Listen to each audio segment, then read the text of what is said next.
వచనంలో మీరు వేకువనే లేచి చాలా రాత్రి అయిన తర్వాత కష్టార్జితమైన ఆహారం తినచుంట వ్యర్థమే, తన ప్రియులు నిద్రించుండగా ఆదాము నిద్రపోయే సమయంలో గాఢ నిద్ర కలగజేసి వారి కొరకు నేను సాటి అయిన సహాయం చేయాలి అనుకొని ఆ సాటి అయిన సహాయంగా హవ్వను చేసినట్టు మనం చూస్తున్నాం.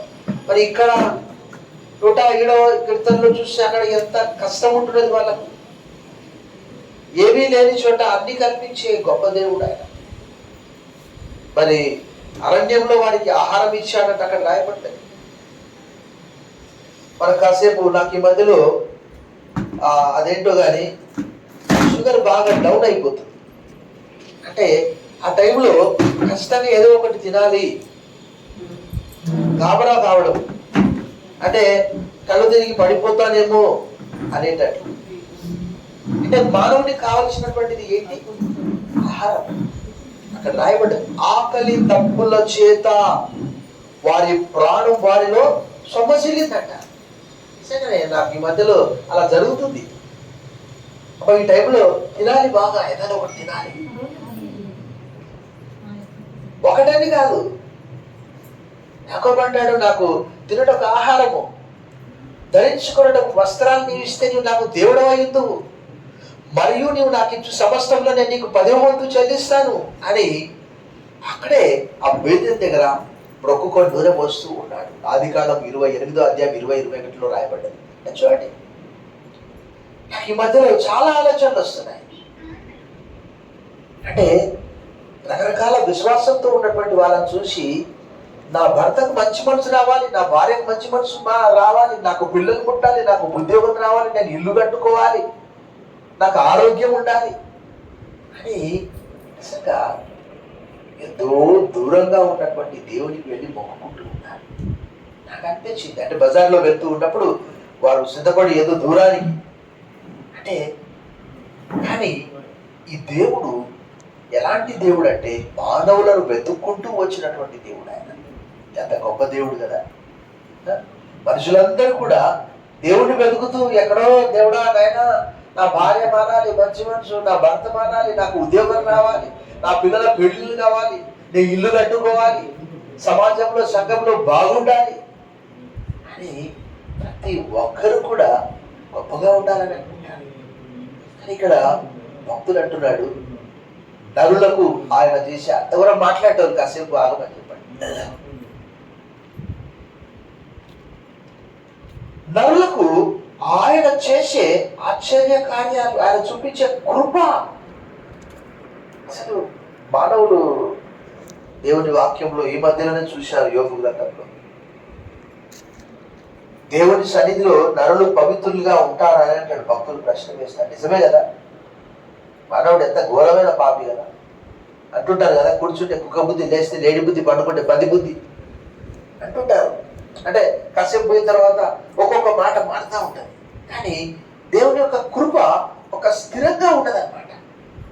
136వ కీర్తన నేను ఎప్పుడు జ్ఞాపకం చేసుకుంటాను ఏంటంటే, ఆయన ఒకడే మహాశ్చర్య కార్యములు చేయవాడు, ఆయన కృప నిరంతరం ఉండు. అంటే ఆంగ్లంలో ఈ alone does wonders, his steadfast love endures forever ఎవర్ అనే మాట రాయబడ్డది. ఆ కృపకు ఆంగ్లంలో లవ్ అనే మాట తర్జుమా చేశారు, నిరంతరమైన ప్రేమ.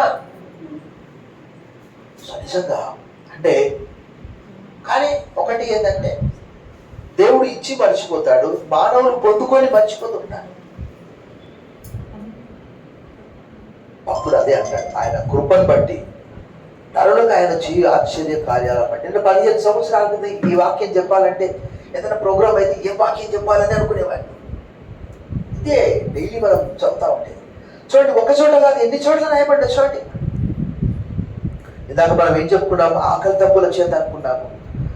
9వ వచనంలో ఆశగల ప్రాణాన్ని ఆయన తృప్తిపరిచి ఉన్నాడు. ఆకలి కొండ వారి ప్రాణం మేలుతో. ఆకలి కొండలో పోయి కిలో బంగారం ఇస్తే ఏమన్నా సాటిస్ఫై అవుతాడా? ఇన్స్టెంట్గా ఏం కావాలి? ఆహారం కావాలి. అలాగే యవన దశలో భరత్కి ఏం కావాలి? సాటి అయిన సహాయకులు కావాలి. చూడండి, అక్కడ వరుసగా మనం చూస్తూ ఉన్నప్పుడు 15వ వచనం చూడండి, అక్కడ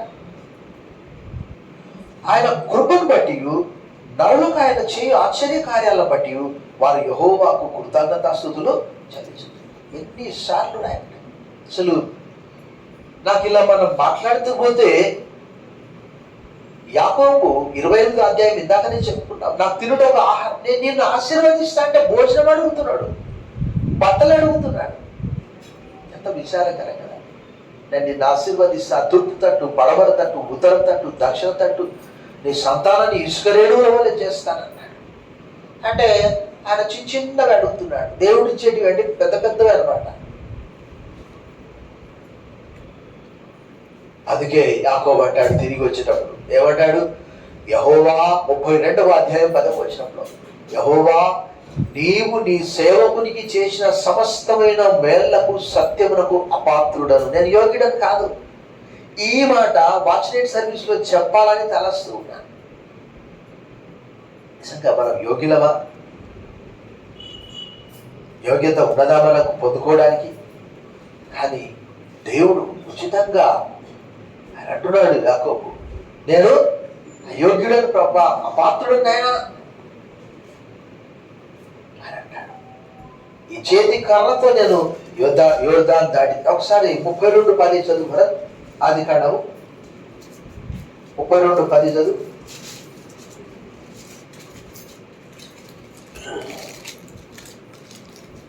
నీవు నీ సేవకునికి చేసిన సమస్తమైన ఉపకారములకును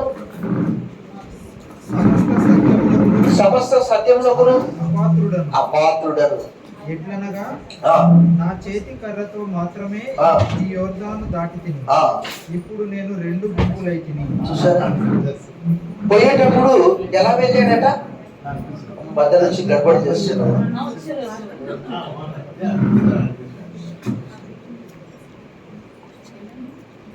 వచ్చిన వాళ్ళు సైలెంట్ కూర్చోవాలమ్మా. ఇక్కడ ప్రోగ్రామ్ అవుతున్నట్లు మళ్ళీ మాట్లాడుకుంటే అయిపోయిన తర్వాత రోజంతా మాట్లాడతారు కదా. ఒక 5 నిమిషాలు చెప్పాలనిపించింది చెప్తున్నాను. సో వెళ్ళేటప్పుడు యాకోబు ఎలా వెళ్ళాడు? కర్రతో వెళ్ళాడు అనమాట. అంటే కర్ర ఇస్ నథింగ్, దాంట్లో ఏముంటది.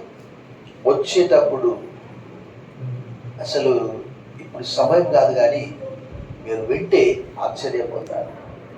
వాళ్ళకున్న ఆస్తి ఏశావుకు యాకోబుకు భూమి భరించలేకపోయిందట. ఒకసారి 36:7 చదువు భరత్. ఆదికాండం. భూమి భరించలేకపోయిందట, అంత బరువైపోయిందట. వారు విస్తారమైన సంపద గలవారు గనుక వారు కలిసి నివసింపలేకపోయింది. వారి పశువులు విశేషమైనందున వారు పరదేశులై ఉండిన భూమి వారిని భరింపలేకపోయేను. ఇక్కడ ఈ డబుల్ బెడ్రూమ్ అంటే ఒక 4, 5 మంది, 6 మంది, 100 మంది ఉంటారు. ఇక్కడ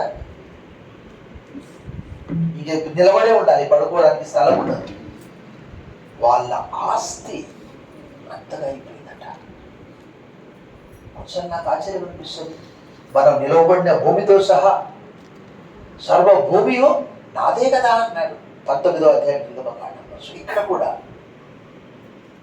ఆయన కృపను బట్టి 15 సంవత్సరాల క్రితం నేను వాక్యం చెప్పాలంటే కొంచెం ఏం చెప్పాలి ప్రభా అనుకునేవాడిని. ఇప్పుడు రోజు వాక్యం బాగా చదివి రాసి భూమి భరించలేనంత ఆస్తి, మందలు, గాడిదలు, దాసి. ఒక లేఖన భాగం చూసాను చూడండి. అది కాండము తిరిగి వచ్చే సమయంలో